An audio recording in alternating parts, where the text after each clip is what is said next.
Pero del partido uno aprendió dos o tres cosas y fíjate cómo no. Entonces, ahí está, arrancamos de vuelta. Fue una gran sorpresa, decíamos, en esta, en esta historia del siglo XX, que uno podía tener una prescripción determinística dada por un pequeño número de modos y tener un devenir muy complejo y de hecho imposible de predecir a largo plazo. Nosotros vemos un ejemplo cuando derivamos las ecuaciones de Lorentz. Cuando derivamos las ecuaciones de Lorentz, decíamos que teníamos un par de modos espaciales, teníamos en cuenta un modo homogéneo y un modo con estructura para el campo de temperaturas, y nada más que ese pequeño conjunto de modos daba lugar a ecuaciones diferenciales que tenían un flujo extraordinariamente complejo y que de hecho no era posible hacer predicciones conociendo con precisión finita de condiciones iniciales arbitrariamente largas en el tiempo. Eso es una sorpresa porque hasta ahora uno siempre se imaginó que la irregularidad provenía de tener infinitos modos activos o un conjunto pequeño de modos activos y un montón de otros modos que se escapaban a nuestra posibilidad de hacer una predicción determinística. Eran demasiado y con amplitudes pequeñitas, entonces los poníamos con un ruido y entonces decíamos que había una estructura determinística y un ruido influyendo en el sistema, y decíamos que la irregularidad provenía de eso, de la enorme cantidad de modos que nosotros resignamos a no estudiar y cuya estadística describimos con alguna distribución. Entonces, la idea de tener un sistema absolutamente determinístico, donde el ruido no juega absolutamente ningún rol y que diera lugar a un flujo complicado, fue una sorpresa. ¿Y cuán complicado podía ser el flujo? Lo estudiamos mirando una ecuación diferencial, que era un sistema bidimensional forzado periódicamente. Construíamos un mapa que tenía la propiedad de llevar a cabo un estiramiento y un doblez en espacios fases antes de la reinyección, y veíamos que el conjunto invariante ante el mapa podía ser tan complejo que admitía entre sus trayectorias una trayectoria que, descrita en términos simbólicos, correspondía a haber tirado una moneda al azar una y otra vez. Entonces, hoy lo que vamos a enfatizar es el hecho de que puedan existir, el hecho de que el que puedan existir soluciones tan complejas no quiere decir que no esté llena de estructura una de estas soluciones. Entonces hoy vamos a mirar un poquitito el esqueleto de los sistemas dinámicos y cómo escribir flujos y ecuaciones diferenciales para que tengan soluciones de tal o cual tipo. Entonces, vamos a empezar con un ejemplito. Estas ecuaciones que les estoy mostrando acá son otro conjunto de ecuaciones así, medio clásicas en el campo de la dinámica no lineal, son las ecuaciones de Rosler, son tres ecuaciones diferenciales. Estas están concebidas, no se derivan de un sistema físico, aunque son paradigmáticas para emprender un montón de sistemas en donde justamente lo que es un estiramiento y un doblez. Son sistemas que son en casi todos lados lineales, pero tenemos un término cuadrático por aquí. Y si uno en estos parámetros integra las ecuaciones diferenciales, lo que se encuentra es una solución así extraordinariamente complicada. Una solución que no se cierra nunca sobre sí misma. Esto no es un transitorio, uno puede esperar un largo transitorio, la dibuja y va a tener un atractor que tiene la misma estructura. Y yo lo que quiero enfatizar es lo siguiente. Esto, que por otro lado no está llenando en forma densa una variedad, porque esto parece estar localmente cerca de dos dimensiones en casi todos lados. Esto parece estar sobre una cinta. Acá este lado de la cinta lo que está haciendo es se está estirando y se está plegando para reinyectarse este punto que es el más extremo en este punto que es de los más internos. O sea que es una cinta que se estira, se dobla y se reinyecta de esa manera. Pero no está llenando en forma uniforme algo que localmente es bidimensional. Está como lleno de estos agujeros, estas bandas acá que no están siendo visitadas. Y vamos a analizar por qué de esta estructura. En la clase pasada habíamos llegado a un punto que era bastante interesante. Yo retomé un poco la conversación que derivó de unas preguntas de ustedes. ¿Se acuerdan que estábamos mirando la estructura simbólica de soluciones? Y habíamos comparado qué era lo que ocurría con una solución de periodo 2, es decir, una secuencia infinita de símbolos donde el 0 y el 1 se alternan uno detrás de otro desde siempre y para siempre. Y lo comparábamos con otra trayectoria que en el entorno del presente lucía como una solución de periodo 2, pero antes tenía otra historia y después tiene otro futuro. Es decir, esta es una solución de periodo 2 y esta es una solución que, vista en el presente, en su pasado inmediato y en su futuro inmediato, se comporta como una solución de periodo 2, pero luego hace otra cosa y venía de hacer otra cosa. Entonces creo que Rosario había preguntado, bueno, ¿eso cómo se veía en el espacio de fases? Bueno, la que era fácil de dibujar, una solución de periodo 2, sería un rulito así pequeñito que después sigue de un rulo largo. La otra solución entonces es una solución que lo que decíamos era que durante cierto tiempo se mantenía cerca de la solución de periodo 2, cerca de la solución de periodo 2, por ahí llegaba a repetirse en este caso más de una vez, de estar cerca de la solución de periodo 2, pero después, entonces hasta acá se está comportando como la solución de periodo 2, o sea que está muy cerquita de la solución anterior, pero después, a partir de este punto que estoy dibujando acá, a partir de este punto que les estoy dibujando acá, lo que hace es, nada, en vez de irse al rulito chiquitito, por ahí se queda en el rulito grande y por ahí se queda en el rulito grande 2 o 3 veces. Entonces, esta solución es una solución que en su devenir, durante un cierto tramo de su historia, se parece a la solución de periodo 2. Entonces, imaginemos que una solución es una solución compleja, en donde yo voy teniendo símbolos que no se repiten nunca. El conjunto de símbolos es finito, de manera tal que las chances de, durante ciertos segmentos, ir pareciéndose a soluciones periódicas que coexisten en ese flujo es alta. Entonces, si uno extrae esos segmentos de esta solución, que es muy compleja, pero en donde durante cierto tiempo se está comportando como una solución periódica, lo que uno obtiene son trayectorias como las que les estoy mostrando acá. En rojo, por ejemplo, les estoy mostrando un fragmento de esta solución complicada, pero que pertenece a esas instancias en donde esa solución complicada se mantiene cerca de una solución de periodo 1, es decir, se repite, ¿eh? Después de dar una vuelta alrededor del agujero. Yo acá para hablar de mapas y vincularlos con el flujo tendría que cortar esto como con un planito y mirar las intersecciones. Entonces, esto que está acá no es una solución periódica, es un cachito de solución roja que estoy mostrando acá, que es un flujo muy complicado. Pero es un cachito que, si ustedes lo miran, prácticamente se está cerrando sobre sí mismo. Después seguirá parecido a eso durante un ratito y después se va a hacer otra cosa. Pero durante un determinado fragmento dejó el hecho de que tiene que coexistir con un montón de órbitas periódicas una asignatura en la morfología del atractor. O sea que este atractor no es estar dando vueltas en la marchanta, sino andar esquivando muy sigilosamente infinitas órbitas periódicas que están coexistiendo en el espacio de fases.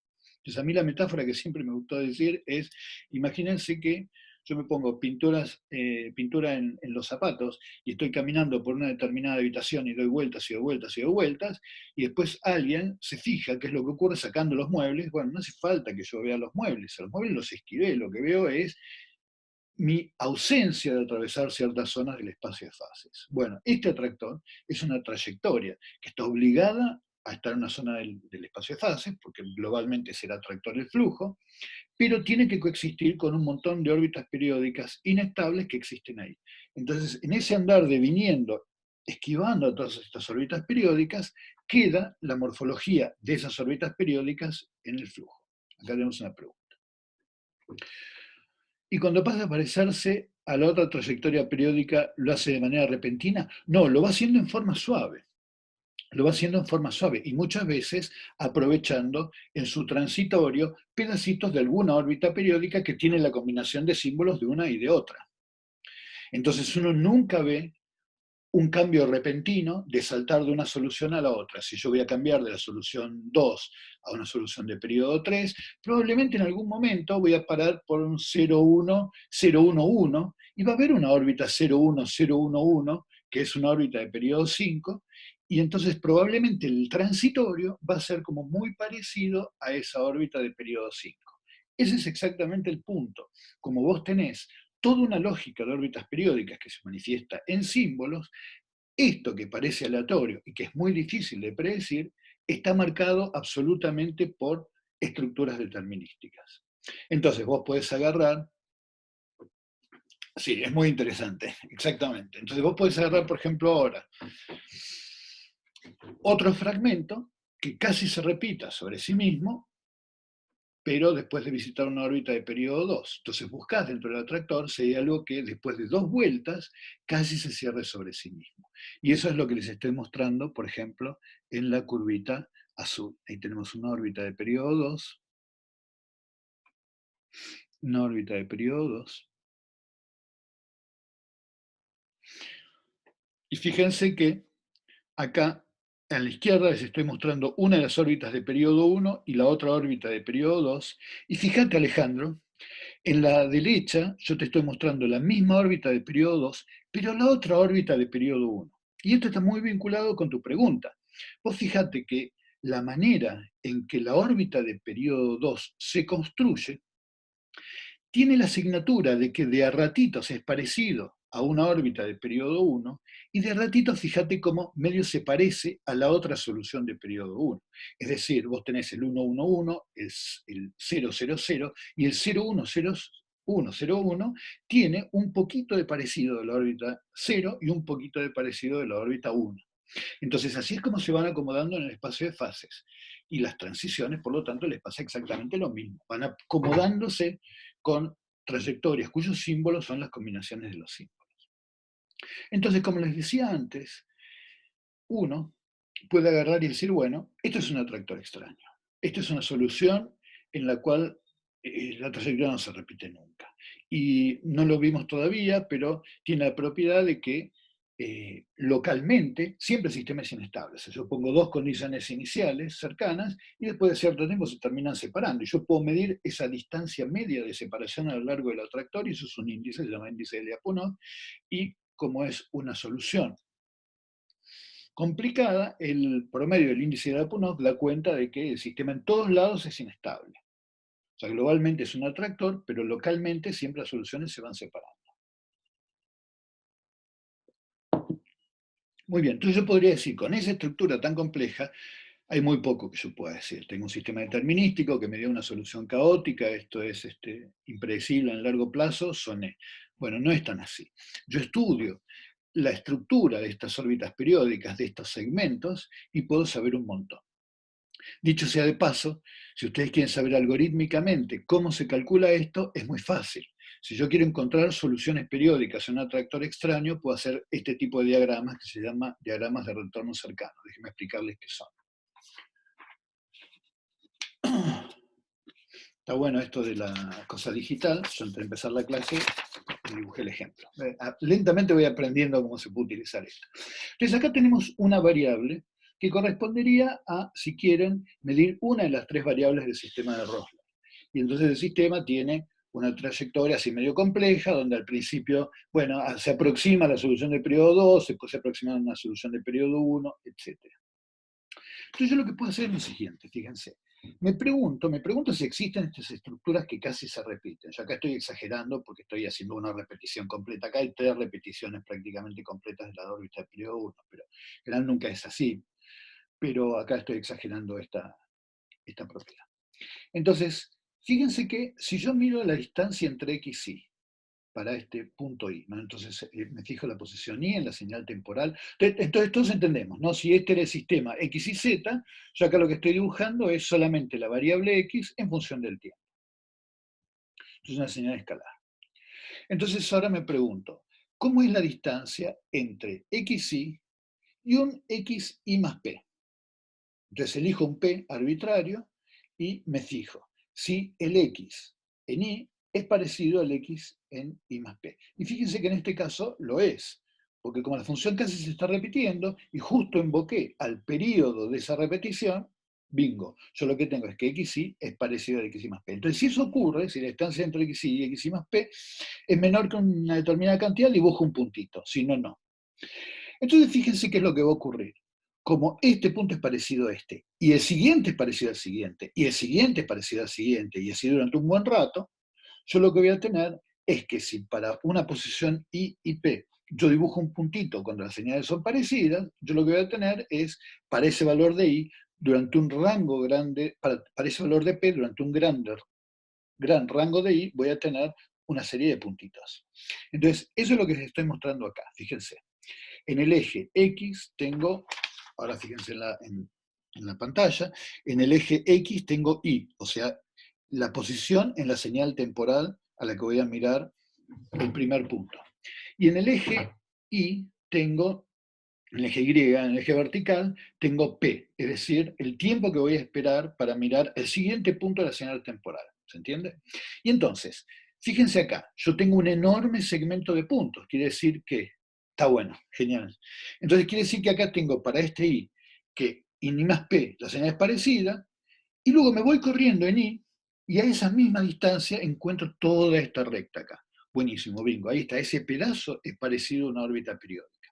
Y acá vuelvo a tener esta órbita periódica, y acá tendré otra órbita periódica, y acá tendré otra órbita periódica. Fíjense que toda esta estructura aparece granulada, llena de estas banditas, porque el sistema vive coexistiendo con un montón de órbitas periódicas. Entonces uno tiene una solución que es una trayectoria extraña, pero haciendo esto, ¡pa!, saca cuál es el esqueleto, saca cuál es la estructura. Y si uno va a la señal temporal y a partir de este I saca un segmento de I más P, se va a encontrar con una de estas cosas, que son prácticamente soluciones periódicas. Buenísimo. Una vez que uno tiene eso, lo que puede hacer es, en función de lo que les contaba la clase pasada, caracterizar cómo se organizan en espacio de fases. Una manera es ver cómo se enroscan unas con otras. Hay un montón de índices topológicos que se pueden calcular.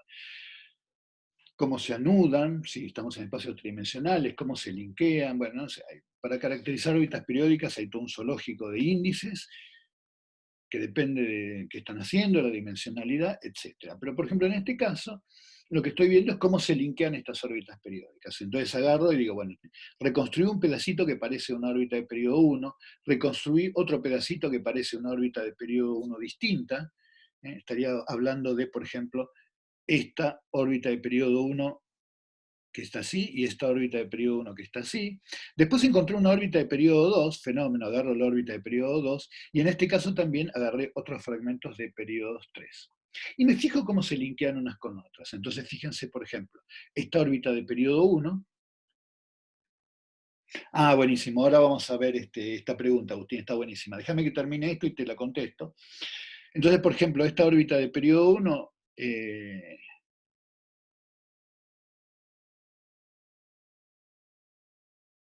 fijémonos, esta órbita de periodo 1, por ejemplo, no se enrosca con esta órbita de periodo 1 y tampoco se enrosca con esta órbita de periodo 2, pero la segunda órbita de periodo 1 no se enrosca con la otra órbita de periodo 1, pero sí se enrosca con la órbita de periodo 2. De hecho, es una cinta de Moebius alrededor de la otra, ¿no?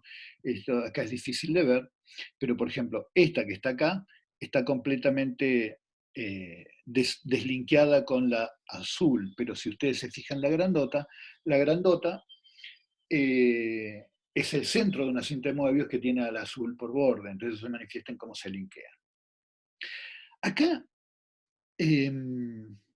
Agustín me hace una pregunta que es si sirve hacerlo no solo en X, sino también en Z, por ejemplo. Y esa es una gran pregunta, es una pregunta tan importante que le vamos a dedicar una clase entera a ese problema. En realidad, yo te lo pondría a contestar así. En términos de cómo buscar órbitas periódicas, sí. Si vos tenés las tres variables medidas, podés buscar tus órbitas periódicas en cualquiera de las tres. Porque por definición, por ser órbita periódica, tiene que ser periódica en las tres variables. Entonces, cualquier variable que vos tomes te sirve para encontrar las órbitas periódicas. A lo que me refería con que vamos a dedicar una clase entera es que podría pasar lo siguiente. Podría ser que en tu experimento una sola de las variables sea accesible. Y eso es lo que nos pasa a todos los que trabajamos en ciencias naturales, en física, en biología, en geofísica, en química, en lo que sea. Nunca se nos es dado, o pocas veces se nos es dado, el privilegio de tener un experimento tan bien pensado, tan afortunado y qué sé yo, en donde uno pueda medir todas las variables pertinentes del problema. Nunca. Nunca, olvídense, no le va a pasar nunca, le va a pasar una vez en sus carreras. En general lo que va a pasar es que de un problema en donde uno tiene una cierta idea de cuáles son los fenómenos que intervienen, usted puede medir una variable. Y van al laboratorio y la pueden medir, instalan su laboratorio o se asocian con un experimental que puede medir esa variable y hacen todo lo posible a partir de esa variable. Entonces, una pregunta prima hermana de la de Agustín es si esto de encontrar órbitas periódicas yo lo puedo hacer con cualquier variable, sí. Por definición de lo que es una órbita periódica, yo lo voy a encontrar en cualquier variable. Pero si yo mido una variable, ¿cómo me doy cuenta de toda esta estructura topológica? Y eso se llama teoría de embedding, si no es toda una clase a ese punto. ¿Cómo hacemos cuando queremos hacer algo de este estilo, pero tenemos una sola variable? Sí, es muy interesante. Entonces, ¿qué pasa si tenemos otro sistema? Y acá tenemos el famoso sistema de Lorentz. El sistema de Lorentz es un sistema en donde también tenemos tres variables, también está lleno de linealidades y tenemos un par de linealidades, el xz en la segunda ecuación y el xy en la tercera ecuación. Pero sin embargo, cuando yo miro la estructura de un atractor de Lorentz, y acá estoy mirando las soluciones para estos valores de los parámetros en el sistema de Lorentz, y yo extraigo órbitas periódicas, acá tenemos una órbita de periodo 3, otra órbita de periodo 3, una órbita de periodo 4, podría haber extraído las soluciones de periodo 1, que son como circulitos que están metidos por acá, y una solución de periodo 2, que es como el borde de esta antifaz. Si yo hago la misma tabla, lo que me encuentro es lo que les decía en la clase pasada, que la organización de las órbitas periódicas es cualitativamente distinta. Yo acá también tengo soluciones de periodo 1, tengo soluciones de periodo 2, pero ahora si yo veo cómo se linkean las soluciones de periodo 2 con las soluciones de periodo 1, para ambas soluciones de periodo 1, por ejemplo, la solución de periodo 2 no se linkea. Es decir, estos dos atractores son atractores extraños. Si yo miro propiedades locales de cómo son de inestables, lo que es el índice de Lyapunov, los dos me van a dar que son muy complicados. Los dos me pueden dar el mismo valor de índice de Lyapunov. Los dos me pueden dar, ahora vamos a ver cómo se calcula una dimensión fractal, y sin embargo el esqueleto de estas órbitas es distinto. Entonces el esqueleto es distinto, los sistemas son inequivalentes. Bueno, ¿cuáles son las cosas que uno mide cuando uno tiene uno de estos sistemas?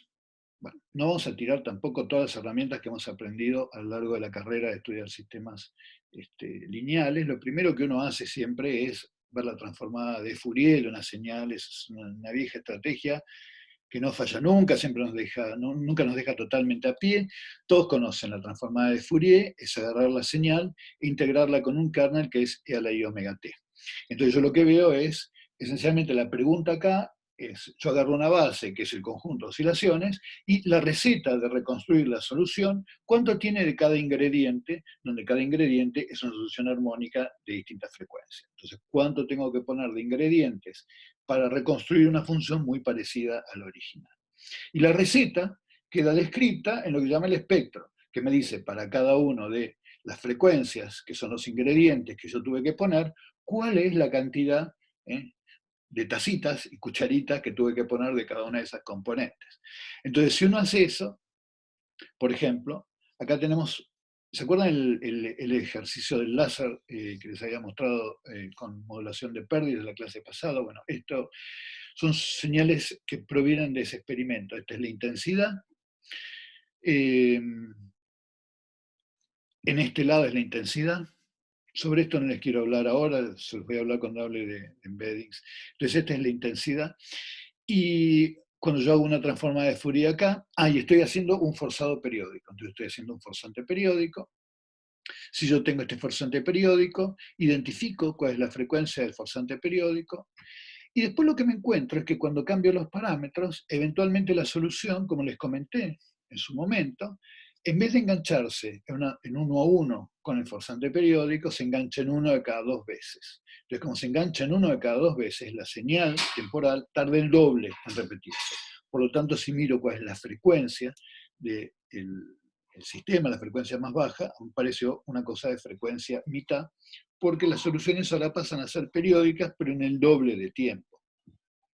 Acá lo que estamos mostrando, dicho sea de paso, es la sección en función del tiempo. Hago una inspección de la intensidad en función de una inspección estroboscópica cada periodo del forzante, y acá esta solución periódica se transforma en un único puntito. Acá lo que tengo es una solución de periodo 2, dijimos, porque se repite cada 2 periodos del forzante, y por lo tanto lo que tengo es que el sistema va alternando entre valores, tuki, tuki, tuki, tuki, tuki. Lo que tengo es esta solución de periodo 2. Si yo sigo moviendo los parámetros, ahora la solución se repite cada 4 veces del forzante, cada 4 periodos del forzante. Y entonces ahora me aparecen las soluciones de componente 1/4, y aparece por supuesto la de 3/4 también, pero esta que está acá es la que proviene por el hecho de que vuelvo a duplicar el periodo. Ahora si miro la sección, voy a tener alternancias de a 4 combinaciones de puntos, tuki, tuki, tuki, tuki, tuki. Y acá, después, cuando voy moviendo los parámetros, paso a tener periodo 8, y acá lo que tenemos es lo que se llama de vuelta un atractor extraño. Y un atractor extraño tiene este conjunto enorme de componentes, donde está lleno de componentes en las bajas frecuencias, porque el sistema se repite cada un montón. Entonces, nada, la existencia de un espectro lleno de frecuencias, y sobre todo lleno en la parte baja de frecuencias, denota la existencia de un atractor extraño, una solución que no es periódica porque su periodo se hizo arbitrariamente largo. Lo que yo quiero que les quede claro es que separen, cuando miren un problema no lineal, lo que son los supraarmónicos de lo que son los subarmónicos. Los supraarmónicos, es decir, todas aquellas frecuencias que son múltiplos de la frecuencia fundamental del sistema, lo que está hablando es cuánto más deformado que un seno en mi función periódica. Es decir, supónganse que ustedes tienen, para ellos es una trivialidad lo que les estoy diciendo, pero nunca viene mal repetirlo. A ver, yo tenía por acá.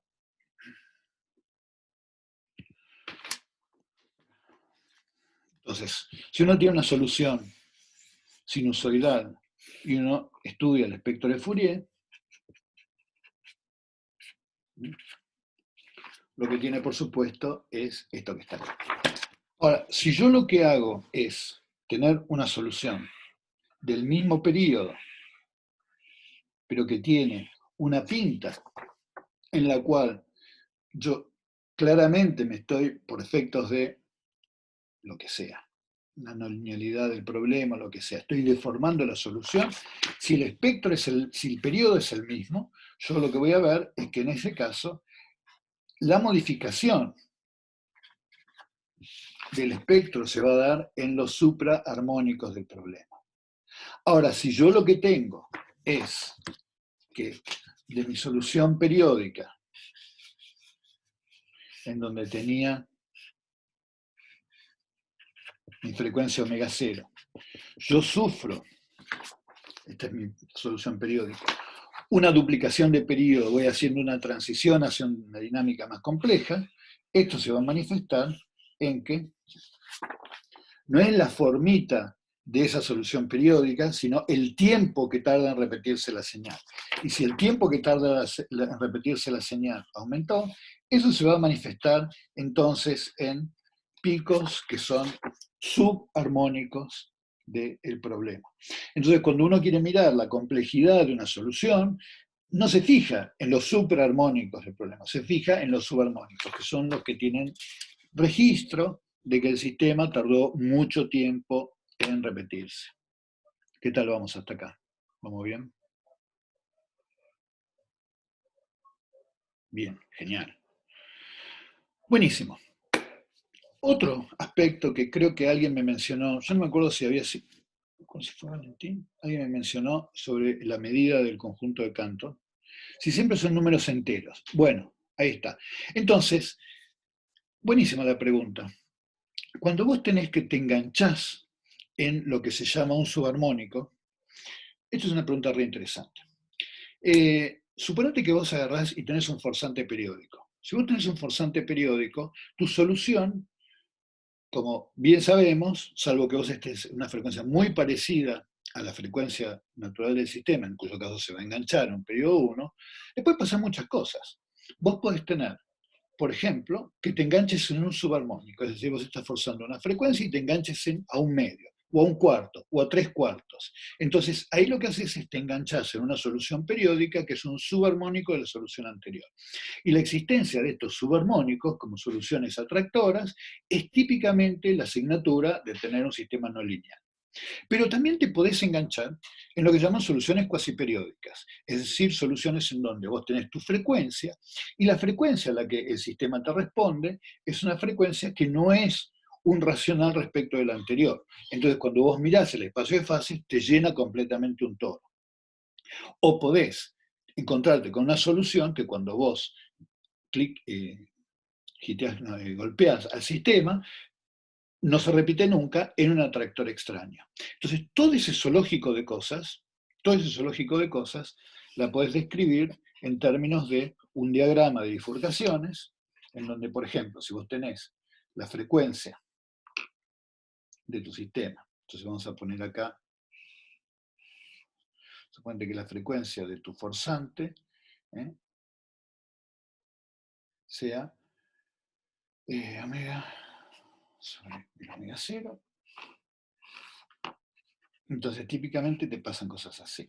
Si vos agarrás, por ejemplo, para el sistema este, mira, te lo voy a dibujar con un caso concreto y todo.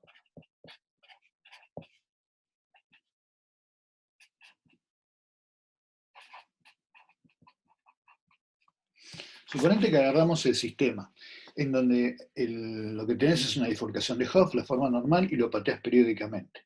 Vos tenés una frecuencia, que es la frecuencia natural de tu sistema, que es lo que viene dado por la parte imaginaria del autovalor acá, y tenés tu frecuencia de forzante, que es la que 2π sobre el periodo de este forzante es esta frecuencia de forzante. Entonces lo que tenés es que si vos agarrás y tenés una frecuencia de forzante muy parecida a la frecuencia natural del sistema, se te engancha una solución de periodo 1. Si vos agarrás ahora el sistema y suponete que el sistema tiene una frecuencia natural así, y vos lo querés forzar al doble, o sea que la frecuencia del forzante es un medio, perdón, la frecuencia del forzante es 2 veces, entonces eso me voy a hacer solo. La frecuencia del forzante es 2 veces la frecuencia natural, el sistema no se te va a enganchar en esta frecuencia rápida. Lo que va a hacer es, como te dije varias veces, se va a enganchar en una solución que es de periodo 2.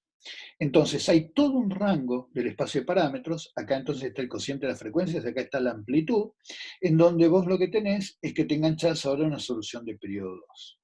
Es muy interesante, y no vamos a tener tiempo de hacerlo, pero si vos estudias los mapas asociados y ahora te preguntás, che, ¿y qué pasa en el medio en el espacio de parámetros? Es muy interesante porque la solución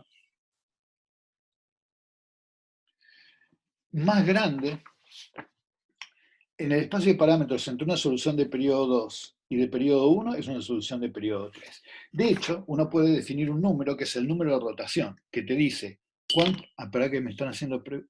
No me están haciendo. Uno puede decir un número de rotación, P sobre Q, que define cuántas veces doy vuelta en términos de la fase del forzante respecto de cuántas veces da vuelta el sistema respecto de lo que era su agujerito propio. Y entonces, si vos tenés este número de rotación que va a valer 1 para la solución de periodo 1 y un medio, no solamente la solución más grande en el espacio de parámetros va a ser una de periodo 3, sino que sus números de rotaciones van a ser la suma de Faraday de los dos. Esto va a ser el número de rotación 2/3. Y muy interesante, entre las 2/3 y un medio vas a tener una que es 3/5, y entre esta que está acá y esta que está acá, una que es 3/4. Y hay toda una estructura de lenguas de Arnold donde están las distintas soluciones periódicas. Esto no lo vamos a llegar a ver, pero es muy bello. Y separando los bordecitos de estas lenguas, lo que tenés son soluciones cuasiperiódicas. Vos fíjate que este es el problema, primo hermano. ¿Se acuerdan cuando empezamos en la primera clase de todas, que dijimos, tenemos un problema en donde tengo un forzante y un sistema que se bloquea a él?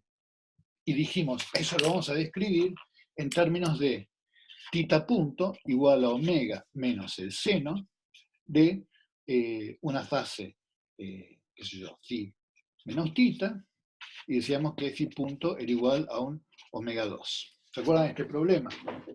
Y decíamos que había un parámetro acá gamma, Y decíamos que teníamos un rango de frecuencias, de tunings entre las frecuencias, en el cual, dado un gamma, yo tenía un loqueo. Y decíamos que este loqueo era como una lengüita, en términos de las frecuencias. Teníamos el de tuning, teníamos acá la amplitud, y teníamos una lengüita que teníamos acá. ¿Qué pasaba en los bordes? En los bordes ocurría que esto no se podía loquear más, y teníamos que la diferencia de frecuencias crecía homogéneamente, ¿se acuerdan? Era un drift. Bueno, el borde de estas lengüitas es una solución en donde la diferencia entre las dos ya no está fija, y entonces no son enteros, y lo que tenemos es que se barre un torito. Entonces, este problema lo que tiene es una alternancia entre soluciones en donde lo que tenés son subarmónicos, que son números enteros, zonas donde lo que tenés son frecuencias irracionales, y después si vos te vas arriba en términos de forzante, típicamente te aparecen las duplicaciones de periodo, el periodo 2, cuadro, etc., y las soluciones caóticas.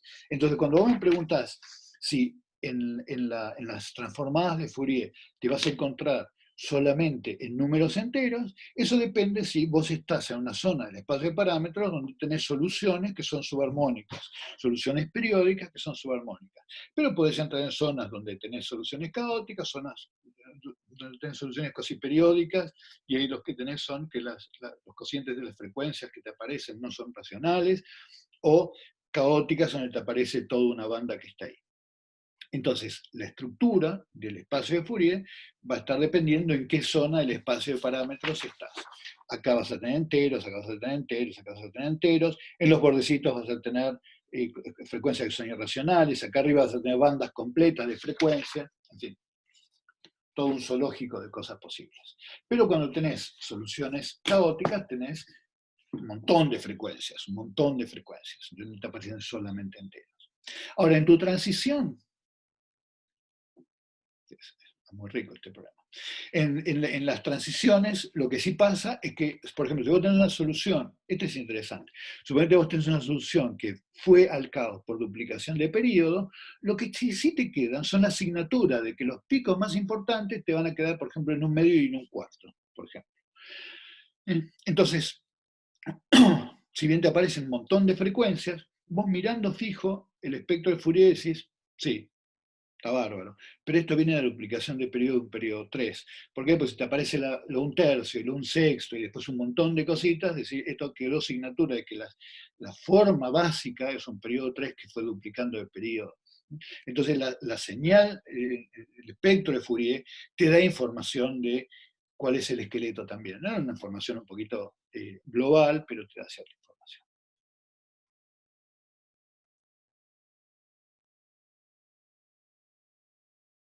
Entonces, bueno, pero mira, Facundo, lo que sí es importante es esto. Lo que sí es interesante, que me gustaría que sí les quede claro, es que a diferencia de lo que pasaba en un sistema lineal, en donde para engancharte en un subarmónico tenés que estar justo en la frecuencia, que es lo que pasaría de alguna manera acá para amplitudes pequeñitas, cuando vos tenés un sistema no lineal, tenés un abierto del espacio de parámetros donde tenés una zona de bloqueo. Entonces, si bien es cierto que vos, digamos, acá estás pegándole al sistema con deltas de una determinada frecuencia o con funciones sinusoidales de una sola frecuencia, las zonas donde te bloqueas pueden ser abiertos del espacio de parámetros. ¿Okay? Buenísimo. Bueno, genial. Vamos a ver otra manera de caracterizar estos conjuntos, una manera que estuvo muy de moda al principio y fue muy, muy appealing, que tiene que ver con las dimensiones fractales. Esto no se hace habitualmente, pero por cuestiones históricas es lindo de ver. Fíjense que cuando nosotros estudiamos la estructura del conjunto invariante de herradura de Smale, dijimos que eran cuadraditos entre cuadraditos entre cuadraditos, y yo mencioné el conjunto de Cantor, muchos de ustedes no lo conocían. Entonces déjenme presentarles este objeto nuevamente, muy rápidamente, para aquellos que no lo conozcan. Es un objeto que se construye iterativamente. ¿Okay? Entonces, ustedes tienen que pensar que voy a estar describiendo el proceso, pero que el conjunto está definido por el límite de ese proceso. ¿Okay? Entonces el proceso para construir un conjunto de Cantor es agarrar un intervalo cerrado, el 0, 1, y sacarle un abierto del medio, entre un tercio y el 2 tercios. Y ese es el primer paso, que es este que está acá. Y después lo que hago es iterativamente a cada uno de los segmentos que tenía acá hacerle exactamente lo mismo, sacarle el tercio del medio como un abierto y que me quede este conjunto cerrado, cerrado, cerrado, cerrado, y esto ad infinito. Entonces, este conjunto es un conjunto raro. Fíjense que acá les repasé un poquito por qué. Es un conjunto pequeño en cuanto a si yo considero su longitud, porque inicialmente era 0,1, pero lo voy quitando un tercio, después lo voy quitando otro tercio, etcétera, etcétera, etcétera. Entonces, lo que me queda, que son 2 tercios a la n, eso tiende a 0. Entonces, uno describe eso diciendo que es un conjunto de medida nula. Lo llenó de agujeros, sacó. Ahora, es no vacío, ¿ok? Fíjense que está en un conjunto compacto, queda como un polvito, exactamente, es una gran descripción. Es como si fuera un polvito granulado, es un polvito granulado. Dice, y fíjense que además está incluido en el conjunto 0,1 que es compacto. Fíjense que es no numerable, o sea que podemos agarrar y, claro, fíjense. Por otro lado, miren qué interesante es esto. Yo cada vez que estoy sacando cosas, estoy sacando un conjunto abierto. Entonces siempre me están quedando conjuntos cerrados.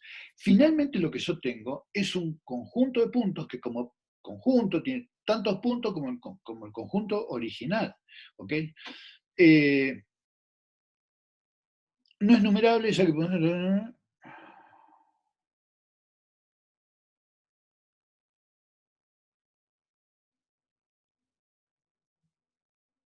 Ok.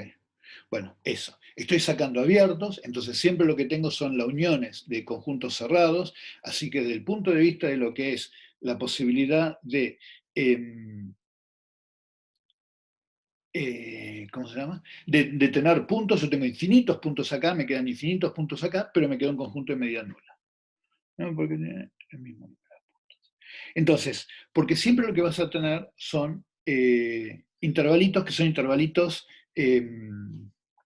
cerrados. Entonces, vos lo que vas a tener es la posibilidad de tener en tus intervalitos cerrados, digamos, tantos puntos como el conjunto original. No es un conjunto numerable.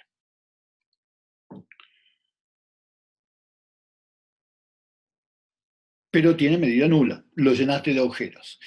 Esa es la contradicción que tiene este conjunto y lo que lo hace como un conjunto tan atractivo. ¿Cómo podemos describir que esto, que siempre va a ser una unión de conjuntos cerrados, es decir, conjuntos que tienen infinitos puntos, porque cada conjunto cerrado tiene infinitos puntos, cómo podemos describir que está lleno de agujeros? Y ese es el desafío que tenemos. Algo que es una unión de conjuntos cerrados y por lo tanto tiene que tener infinitos puntos, al mismo tiempo está lleno de agujeros. Entonces, fíjense lo siguiente.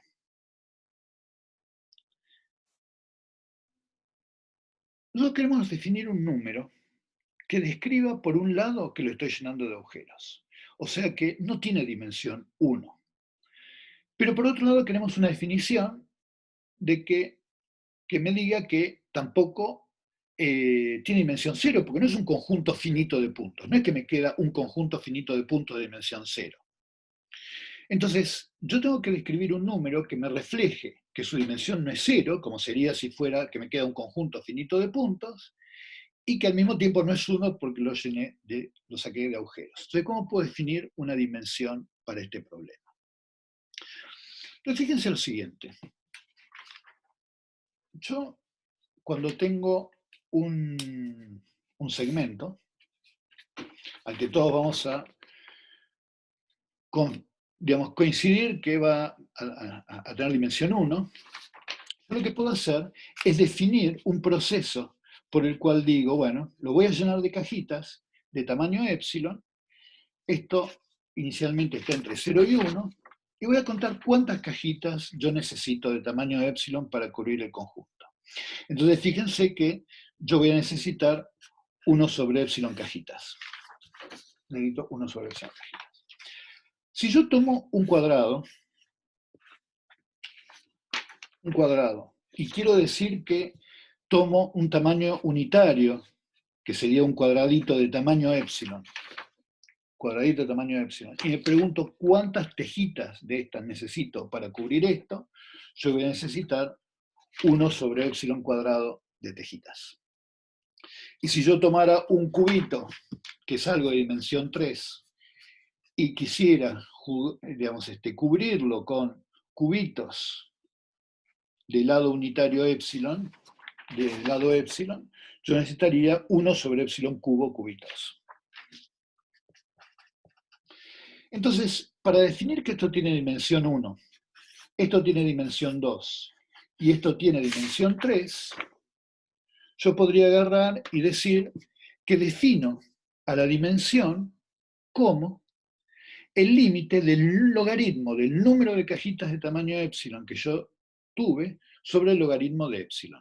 Entonces, si yo hago esa cuenta de contar cuántas cajitas yo necesité dividido el logaritmo de la unidad de medida de la cajita, en este caso que está acá, fíjense que me va a quedar 1, en este caso 2 y en este caso 3, porque tomar el logaritmo de este n me va a dar menos 3 sobre el logaritmo de epsilon. Entonces lo divido por el logaritmo de epsilon, entonces este me queda menos 3, menos 2, menos 1.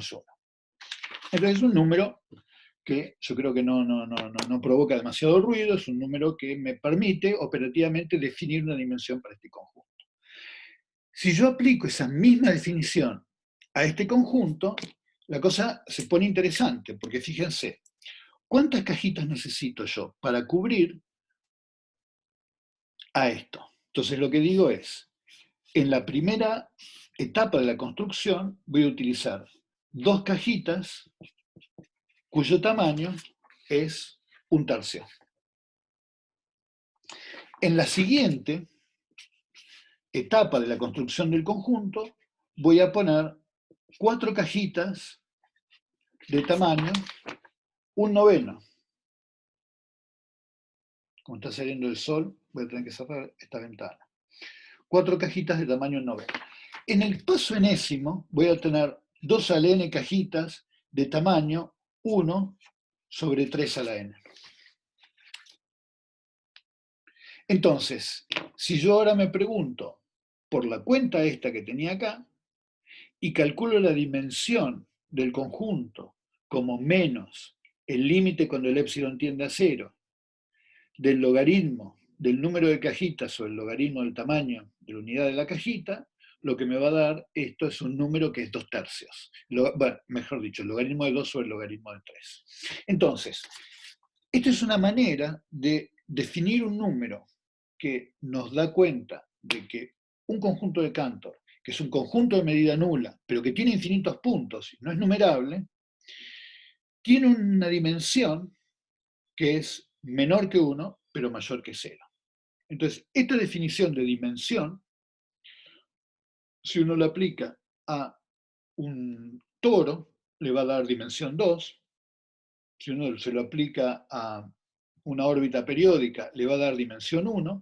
Si uno lo aplica a uno de estos conjuntos, haciendo la construcción iterativa, de agarrando cajitas y hacerlas cada vez más chiquititas, y a la trayectoria que uno tiene, ir llenando el espacio de fase de cajitas, la idea es que todos estos agujeros que describíamos al principio de la clase, todos estos agujeros, todas estas banditas que tenemos acá, van a dar lugar a que la dimensión calculada algorítmicamente de esta manera no va a ser 2, como hubiera sido si esto fuera realmente un disco, una cinta y que se pliega sobre sí misma, o si fuera un toro, ni va a ser 3, sino que va a ser algún número. Y tampoco va a ser 1, porque no es una trayectoria periódica. Si ustedes hacen esta definición con una trayectoria periódica, con esta de acá, deciden que van a tomar banditas y van a contar cuántas banditas necesitan. Entonces toman segmentitos, ¿no? Entonces acá toman segmentitos, tuqui, tuqui, tuqui, van tomando segmentitos y dicen, bueno, ¿cuántos segmentitos pongo de tamaño epsilon? Y lo hacen para epsilon cada vez más chiquitito. Y cuentan cuántos n tuvieron que hacer, le van a dar que eso converge a 1. Ahora, ustedes tratan de hacer eso con esto, ¿eh? Y van a ir tomando sus parchecitos y cubitos, y van a estar tratando de ver con cuántos cubitos ustedes cubren todo este conjunto, y a medida que los cubitos se les hagan más chiquititos, lo que van a obtener es que la dimensión de esto es una dimensión que es más grande que 1 y probablemente menor que 2. Esto habitualmente no se hace. O sea, yo se los doy por razones históricas, por si llegan a escuchar dimensión fractal, y no se hace por un muy buen motivo. No se hace por un muy buen motivo, y ese buen motivo es que esto, ante el ruido, eh, es el extremo inferior. Es una tecnicalidad y nada. Operativamente vamos a agarrar el logaritmo del número de cajitas sobre el logaritmo del tamaño de la cajita.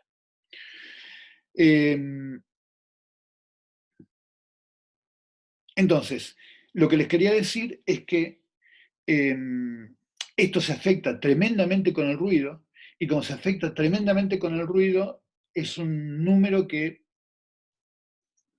tuvo razones históricas. Fue muy interesante descubrir que había objetos que digamos, no eran ni toros, ni eran soluciones periódicas, pero se ha visto cada barbaridad hecha en términos de caracterizar una dimensión fractal, y porque estaba mal calculada, porque estaba afectada por el ruido y demás, se llegaba a la conclusión de que era un conjunto, un atractor extraño, que es un número que quedó como, nada, unas razones históricas. Como, dicho de otra manera, como uno sabe que el mapa de Poincaré de un conjunto que tiene un stretching folding, no tiene un conjunto invariante, que es un conjunto de cajitas dentro de cajitas dentro de cajitas, quedó como una conceptualización útil para entender el grado de complejidad del conjunto invariante, pero como número a caracterizar para una señal temporal, nunca intenten hacerlo, pues es una pérdida máxima de tiempo. Rosario, ¿y la máxima dimensión es 3? ¿Se complica pensar que tenemos?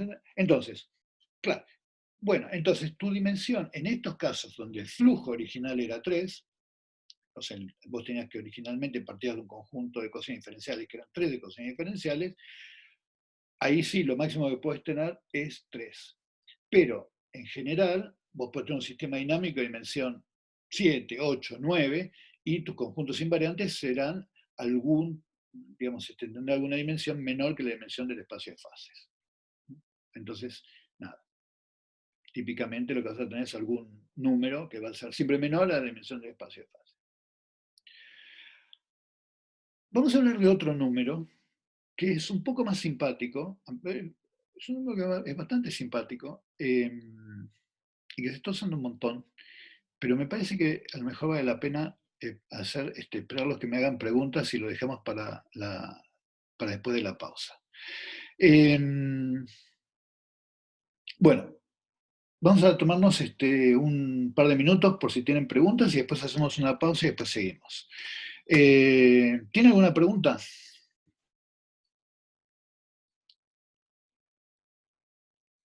Yo no me quiero meter con ninguno de estos temas muy en profundidad, porque cualquiera de estos temas llevan bocha de tiempo. Lo que sí les puedo hacer es darles referencias que están buenas. Por ejemplo, para esto de estructuras y se les puedo mostrar acá, déjenme darles las referencias en términos de los Broglys que están buenos para este tema. Los voy a abrir acá y se los voy a compartir.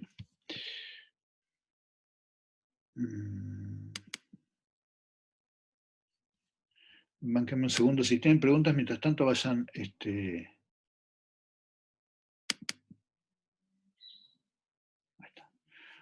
vayan escribiéndolas. Bueno, entonces, sobre el tema de análisis de señales temporales complejas, este libro que les voy a mostrar acá es un libro que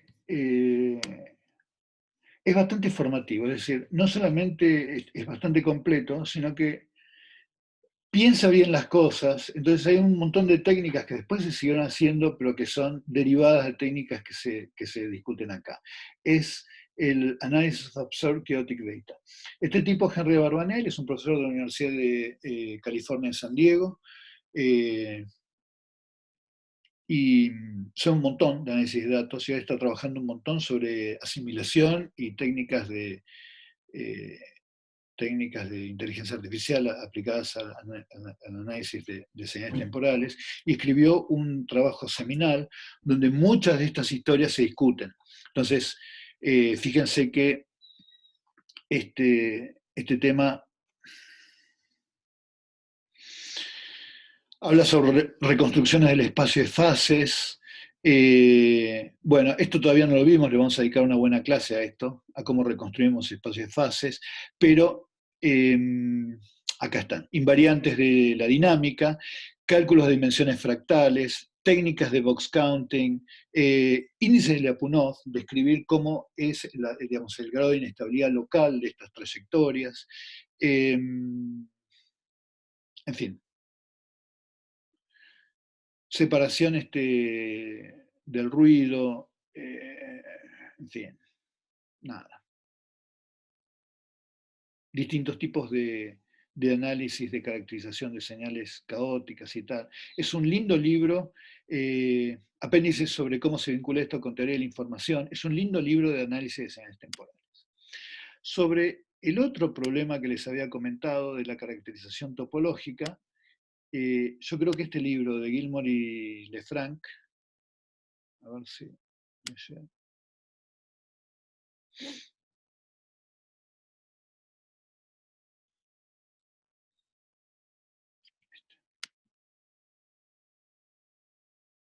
No sé si lo están viendo porque... Sí, ahí está. Es un libro súper lindo. Es de Topology of Chaos, de Gilmore y Lefranc. Y este es un libro un poquito más profundo porque no solamente habla de caracterización de los sistemas dinámicos, sino les da una muy buena idea de lo que pasa desde el punto de vista topológico y cómo se vinculan los flujos con los mapas asociados. Es un lindo libro donde hay herramientas de análisis de señales temporales, pero al mismo tiempo eh, de entender la topología de flujos caóticos. Y después tiene una sección dedicada a distintos tipos de números topológicos que uno puede utilizar para caracterizar tanto las órbitas periódicas como las variedades invariantes y demás. Los números de linking, números de trenzas, números de torsión local, twisteos, o sea, un montón de caracterizaciones topológicas. Toda una serie de disquisiciones sobre estos templados que les describí la clase pasada, y todo el análisis de análisis topológico de señales temporales. O sea, esto que yo les conté en media clase hoy, descrito hasta el hartazgo en este libro. Así que si esta es la rama de la materia que a ustedes les gustó, en términos de sus aplicaciones, este es el librito para mirarlo. Esas son como las dos referencias seminales. Ahora, que les quiero dar hasta ahora, porque después cuando veamos las siguientes clases, que qué se está haciendo ahora utilizando técnicas de inteligencia artificial y machine learning, les voy a dar otras referencias que digamos, se aproximan a esta problemática desde otra perspectiva. Bueno, hacemos una pausita entonces y seguimos dentro de 10 minutos. Buenísimo. Bueno, nos vemos en un ratito.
Bueno, ¿estamos acá todos? Buenísimo, buenísimo. Genial. Bueno, vamos a arrancar entonces. Hay un punto, un concepto que a mí me parece que está muy gracioso, muy bien definido y que tiene un montón de potencial y que se los quería comentar, eh, que es el siguiente. Fíjense que todos coincidimos o coincidiríamos con decir que un atractor extraño es algo complejo, que un patrón espacial con cierta grumosidad es un patrón complejo, pero el tema es cómo definir la complejidad. Y definir la complejidad es un problema bastante complicado, porque, bueno, nada, ¿a qué nos referimos con complejo? Todos tenemos una percepción de que es complejo, pero no es tan fácil ponerlo en números. Y un investigador español, hace unos años, Ricardo López Ruiz, tomando una idea de un italiano que se llamaba Tito Arecchi, construyeron un observable que está muy de moda, está muy revisitado y está bastante jugoso. Todavía no le vi eh, su participación en principios fundamentales. No hay algo como que sea, la vida maximiza, en un proceso que maximiza complejidad o en un sistema fuera del equilibrio, la complejidad hace tal o cual cosa.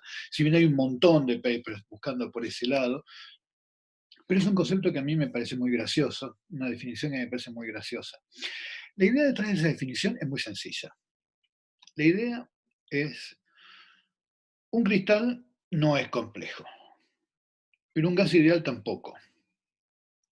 Por razones distintas. Es decir, un cristal no es complejo porque yo conozco un pedacito y conozco absolutamente todo, porque todo es absolutamente regular.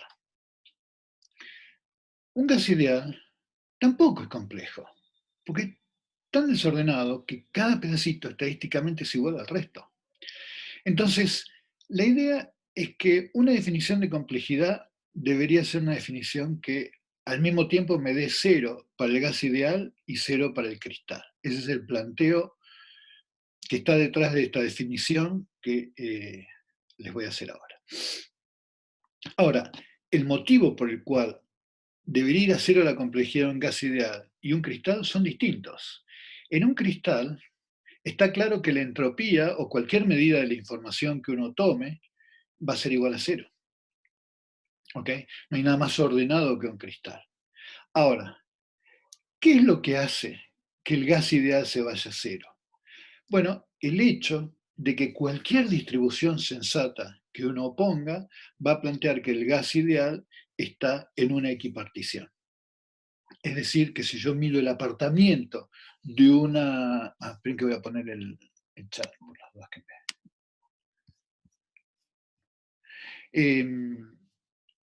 de manera tal que si yo mido respecto a cualquier manera de establecer una distribución de probabilidades, cuál es el apartamiento respecto de la situación de que el sistema está en un estado de, digamos, de equiprobabilidad, yo lo que voy a obtener es que en el gas ideal esa medida me va a dar cero. Entonces, la idea de esto fue definir la complejidad como el producto de alguna medida tipo entropía y alguna medida que muestre el desequilibrio, el apartamiento de la situación de equiprobabilidad. Entonces, una manera de hacerlo es esta, agarrar y definir a P por el logaritmo natural de P sobre toda la distribución de estados. Y ahí alguien me puede preguntar, así como me preguntaron el tema de los símbolos en la dinámica simbólica, ¿con qué distribución? Ahí está el arte. Ahora vamos a ver algunas, pero vas a definir de qué manera te resulta sensato describir estadísticamente tu problema. Y entonces, vos te fijas en tu caso particular, cuál es P por el logaritmo de P sumado sobre todos los estados posibles. Y lo multiplicas por algo que sea, y acá después vinieron un montón de trabajos que es la definición original, le mejoraron, sobre cómo medir, digamos, la distancia respecto al equilibrio. Bueno, si el equilibrio, digamos, la distribución, digamos, de equiprobabilidad está definido como 1 sobre n, todos los estados son equiprobables del sistema, ¿cómo es el apartamiento? Definido como la suma de P sub i menos 1 sobre n al cuadrado.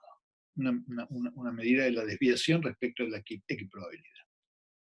Entonces, el producto de estas dos cosas daría 0 para el gas ideal, porque este término se hace 0, y 0 para el cristal, porque este término se hace 0. Y la idea entonces es que cualquier otro sistema lo que va a hacer es estar en algún lugar del medio en esta distribución. Entonces, sobre cómo se calculan estos, existen un montón de gustos. Pero una que es muy graciosa y que se está usando un montón es la entropía de Bandt y Pompe, que son estos señores cuyos nombres estoy poniendo acá, que lo que hacen es lo siguiente: ellos piensan que uno tiene una señal temporal y para un conjunto dado de samples que uno define, un conjunto de ventanas, pongamos el más fácil de todos, 3. Uno lo que dice es, la descripción de la señal temporal se puede hacer de la siguiente manera. Yo a conjuntos de 3 puntos los puedo caracterizar morfológicamente, topológicamente, como de 3 gustos distintos, de 4 gustos distintos, que son estos que están acá, que les estoy mostrando. O los 3 puntitos son crecientes, o lo que tengo es el puntito del medio está más arriba, o el puntito de abajo está más abajo, el puntito del medio está más abajo, o los 3 puntitos son 3 puntitos decrecientes. Y defino una distribución, un número de estados posibles, como el conjunto de elementos topológicos de una ventana de 3 elementos. En este caso voy a tener 4 elementos posibles. Entonces yo tengo 4 elementos posibles, hago una distribución de probabilidad para la señal temporal, donde tengo el elemento 1, el elemento 2, el elemento 3, el elemento 4, y me fijo a lo largo de la señal temporal, esta señal temporal, ¿qué distribución de probabilidad me da? ¿Qué distribución de probabilidad me da?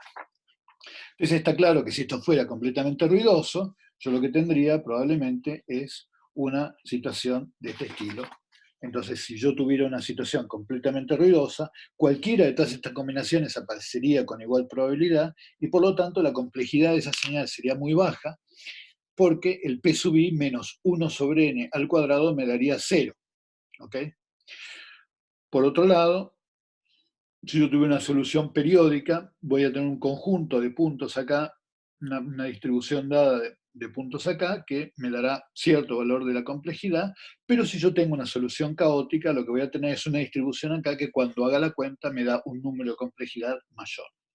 Entonces, esto lo que tiene de interesante es que la manera en la que uno define estas distribuciones la puede adaptar al problema de uno, lo puede adaptar a problemas de señales temporales, como les estaba mostrando acá, analizando topológicamente la morfología de las señales temporales y haciendo histogramas que describan eso, como voy visitando distintas estructuras, grumos de señales temporales, pero también lo puede hacer en términos de alguna definición que involucre el espacio y analizar la complejidad de patrones. Bueno, hay una línea enorme de trabajo analizando en la evolución de sistemas complejos,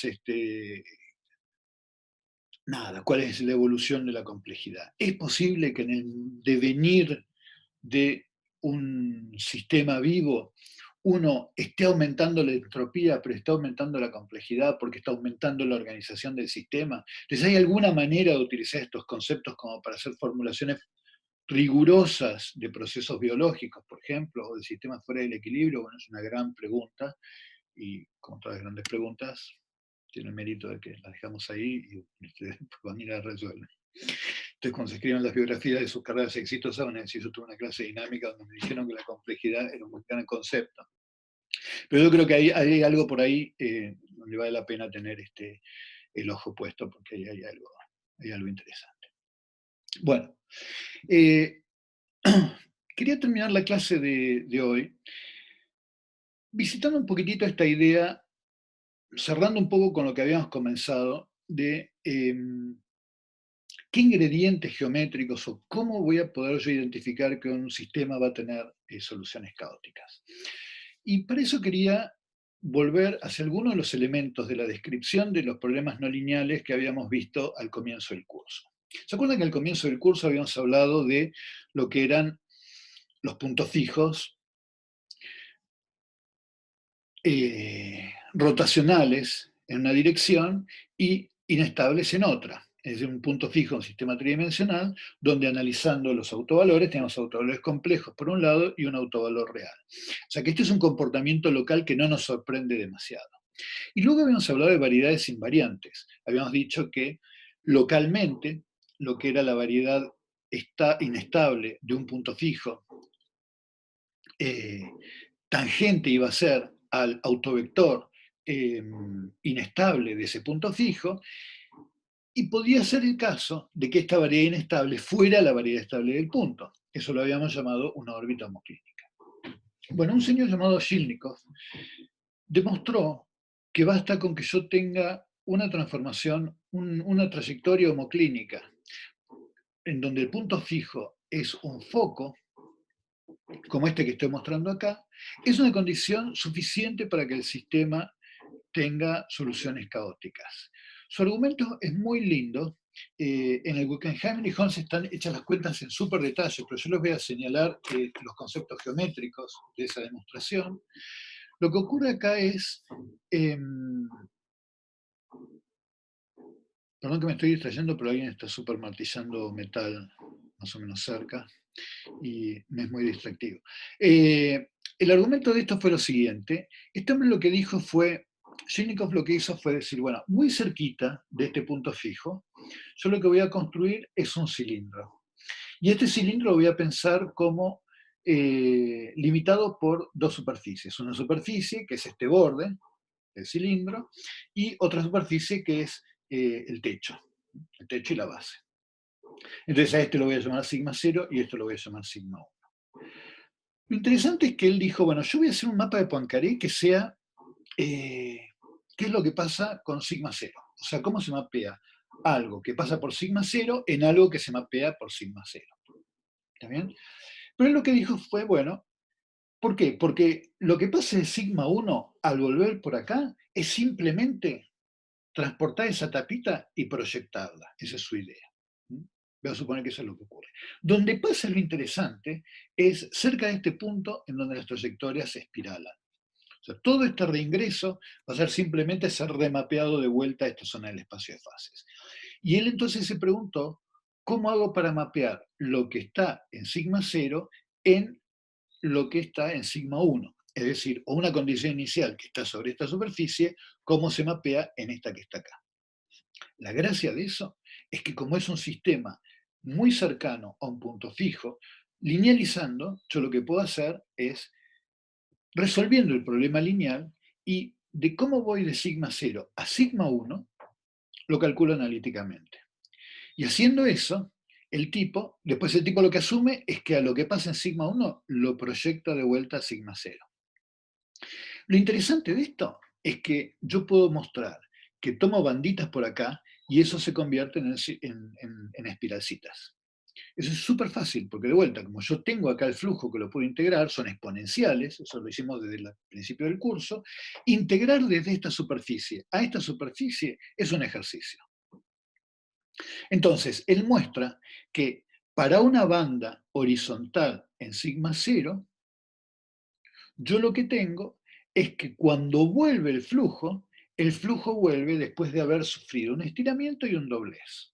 O sea que el doblez acá, profundamente, el origen dinámico del doblez fue este tipo de trayectorias circulares que hacen que banditas horizontales se transformen en espiralcitas. Entonces yo puedo tomar acá un cuadradito y demostrar que ese cuadradito se mapea como si fuera una herradura. Entonces, lo único que necesito yo es demostrar que tengo un comportamiento espiralado y un mecanismo de reinyección para saber que yo tengo soluciones caóticas. Ese es un argumento recontra elegante y lo puedo transformar en ecuaciones diferenciales sin mayor problema. Vamos a ver cómo. Yo lo que necesito es generar un flujo en donde en una parte del espacio de fases lo que tenga es un comportamiento espiralado y luego lo que tenga es una reinyección. Esta es la versión, digamos, puesta al revés de los signos del problema anterior, ¿no? En el problema anterior yo lo que tenía era que esto era tractor y esto era inestable. Este es lo mismo, se puede hacer la misma demostración, pero lo que tengo es un foco que es repulsor y luego el sistema se reinyecta. Pero puedo hacer el mismo tipo de análisis que hizo Shilnikov, es exactamente el mismo análisis que hizo Shilnikov. Entonces, el asunto es, ¿cómo hago yo para escribir un conjunto de ecuaciones diferenciales que tengan esta estructura? Es decir, que tengan un punto fijo, que sea un foco, y que luego tenga una reinyección global. Porque estamos de acuerdo que la parte de foco parece fácil, yo sé cómo escribir un sistema lineal, el tema es cómo hago la reinyección. Entonces la idea es esta. La reinyección yo la puedo generar haciendo el mismo tipo de argumentos que hacía yo cuando estudiaba oscilaciones de relajación, haciendo lo que se llama un Z-switch. Vamos a ver qué es un Z-switch. Un Z-switch es algo de este estilo. Imagínense que para la parte de la tercera dimensión de mi conjunto de ecuaciones diferenciales, yo lo que tengo es algo que luce como esto que está acá. Entonces acá tengo el eje X, acá tengo el eje Z y el eje Y apunta en la dirección perpendicular a la pantalla de la computadora. Entonces fíjense, yo necesito hacerlo, algo que tenga un Z de este estilo, y lo puedo hacer perturbando algo de este estilo. ¿Se acuerdan cuando nosotros hacíamos perturbaciones de diagramas de bifurcaciones? Y esto es re fácil de construir, porque fíjense, ¿qué es esto? Esto es poner un 0 en un z constante, un 0 en un z constante y un 0 en una recta. Entonces, si yo perturbo a este problema, puedo tener esto y tener para la componente z lo que se llama una z, un z-switch, un switch, ¿no? Donde tengo soluciones que viven en este espacio bidimensional XY, soluciones que viven en este espacio bidimensional XY, y que eventualmente puedo hacer circular. Entonces vamos a ver cómo sería tal conjunto de ecuaciones. Vamos a analizar esta que tenemos acá, la última, lo que yo llamo que es la clave del z-switch. Primero pensemos que epsilon es igual a 0. Entonces fíjense, la ecuación de la tercera variable de mi sistema dinámico es z punto igual a 4 menos z al cuadrado por z más 2 menos mx más 2. Supongamos que m es igual a 1 para hacerlo más fácil. Entonces si m es igual a 1, yo lo que tengo es esto es z menos x.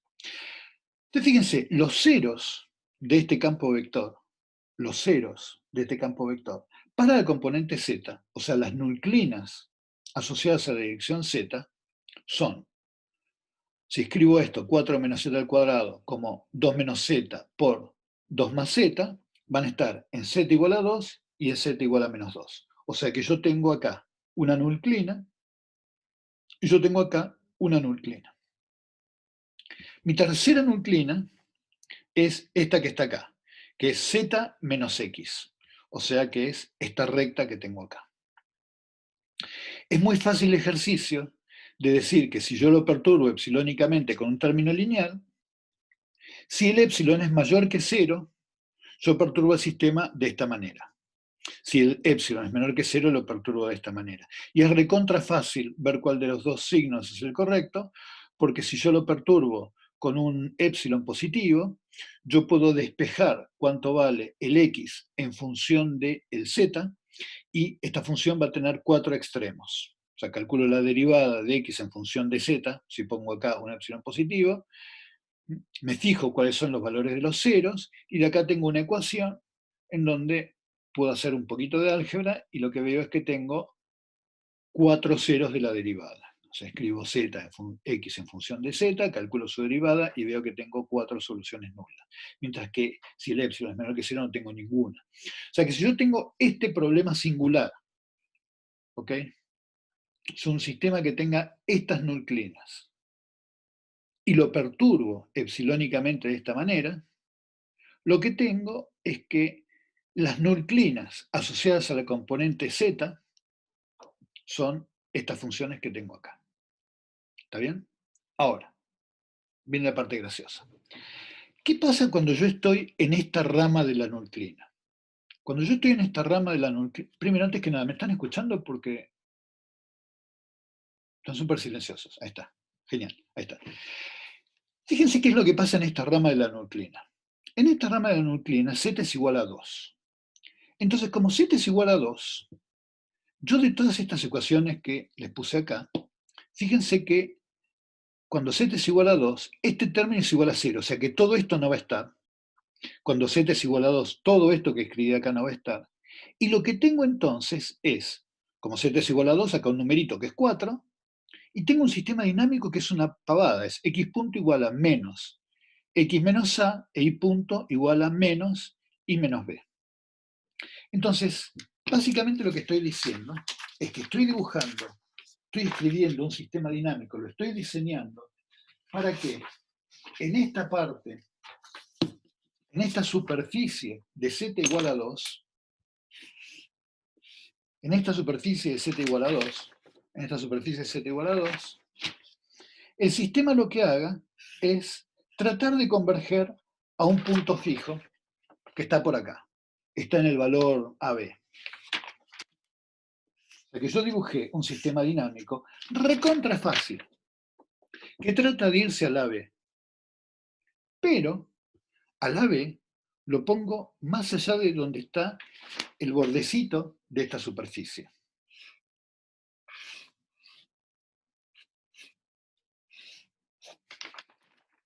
Entonces, cuando el sistema esté por acá, lo que va a hacer es se va a tratar de escapar, pero no va a tener otro destino que irse a la otra rama, porque esta rama se corta.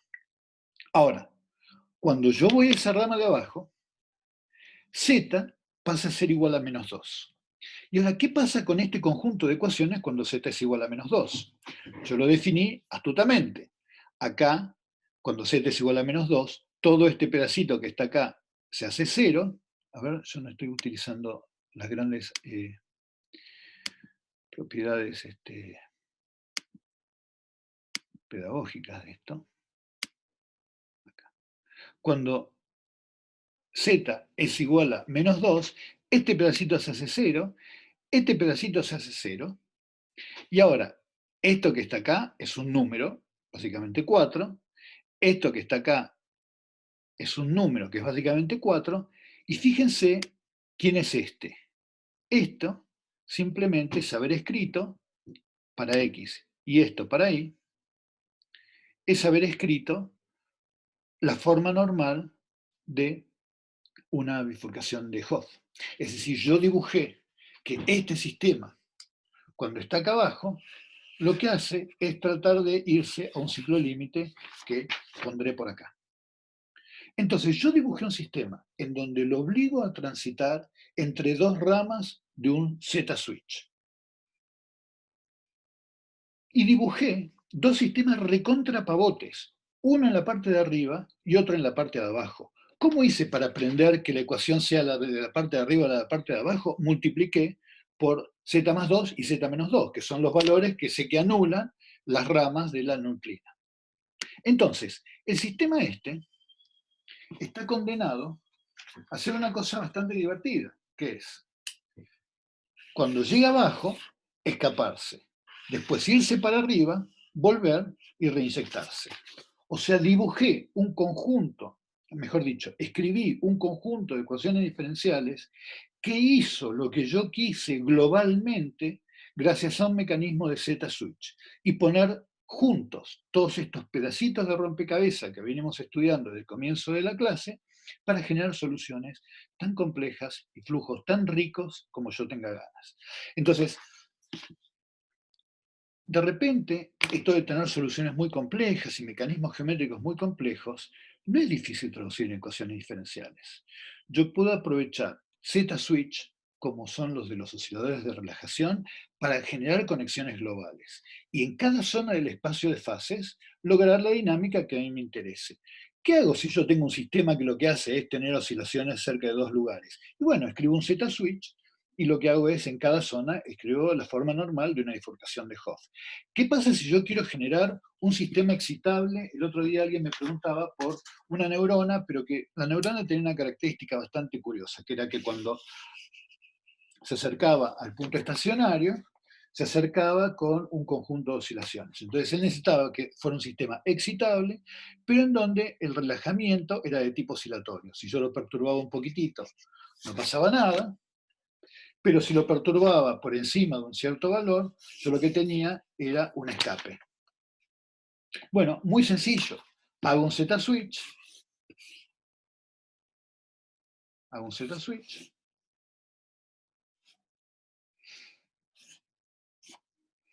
Acá lo que hago es poner un punto estacionario separado por un saddle que se va para acá.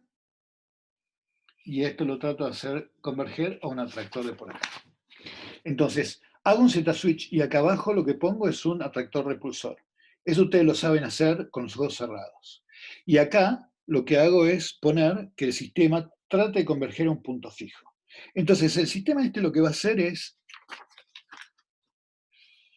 caer acá y caer al punto fijo. Y en principio se queda en el punto fijo, salvo que yo lo perturbe o le meta ruido, en cuyo caso supero a este ciclo límite, vengo por acá, hago la exploración y me pego el segundo pico. Entonces, ya sea porque uno tiene que construir sistemas excitables, atractores extraños, órbitas periódicas, soluciones con forma de ochito, en fin, lo que ustedes necesiten, la combinación de Z-switch y elementos dinámicos como los que venimos viendo al comienzo del curso son una buenísima solución para generar un sistema de ecuaciones diferenciales que les sirvan para el modelado. Eso además, en muchos casos, después les ayuda a entender si una ecuación que ustedes proponen tiene los elementos dinámicos que ustedes identifican. ¿Quién es el que está haciendo el Z-switch? ¿Quién es el que está proveyendo en la reinyección? Y generalmente el hecho de poder dibujar primero el campo vector, entender sus elementos dinámicos, les va a poder hacer reconocerlos en la ecuación diferencial original del problema con el que ustedes están lidiando. Bueno, gente, eso es básicamente lo que quería compartir con ustedes en la clase de hoy. Ahí está. Así que, bueno, nada, vamos a pasar a algunas preguntas, si es que las tienen. Y si no, vamos a llamar a Santi para ver qué. ¿Vos decís el de la clase de hoy, José? Sí, sí, dale, genial, genial. Buenísimo, sí, ahora se los paso.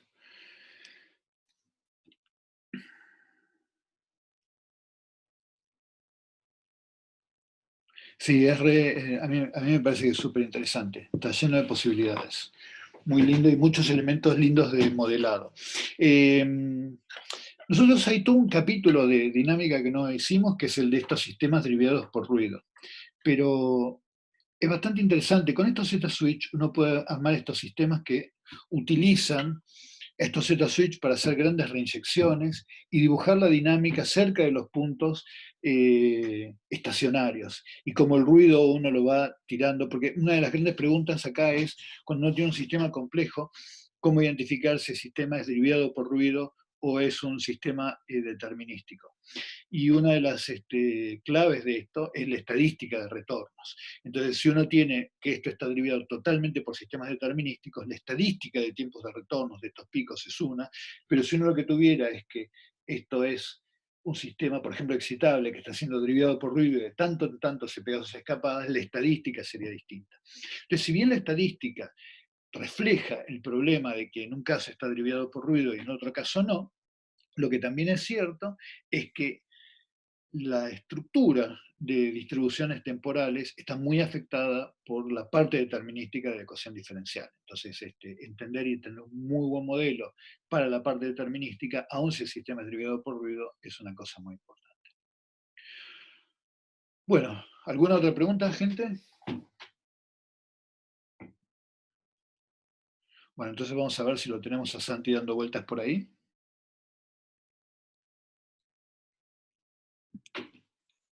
Buenas. Qué grande, Santi, está siempre. Acá estoy.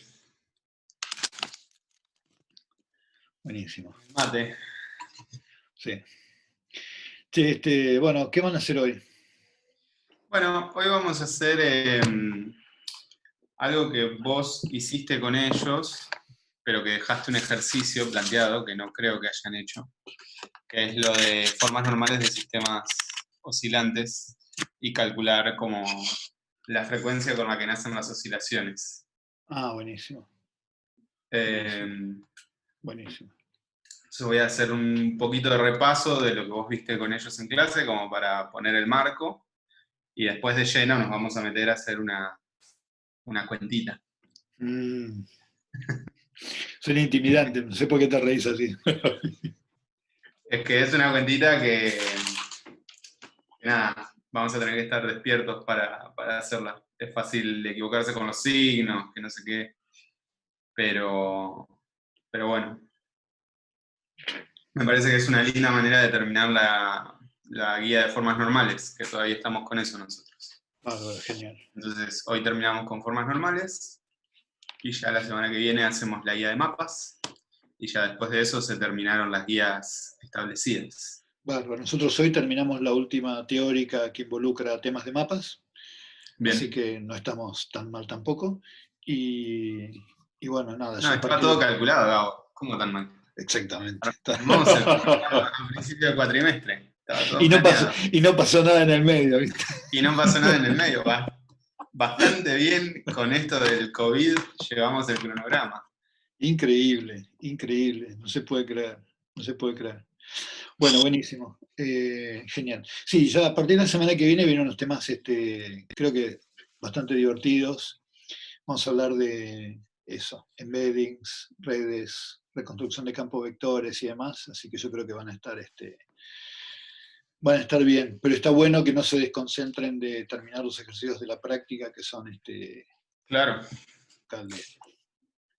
Bueno, Santi, Bueno, yo terminé un poquito más temprano, así que está bien. Yo les voy a dar un recreíto porque la cuenta de hoy es medio larga y de paso tengo que buscar mi lapicito que no lo estoy viendo donde debería estar. Y lo necesito. está bien, buenísimo. Así que nada, Bueno, estamos grabando aún, es verdad. Haceme. vos dirías que después de todo un cuatrimestre yo me,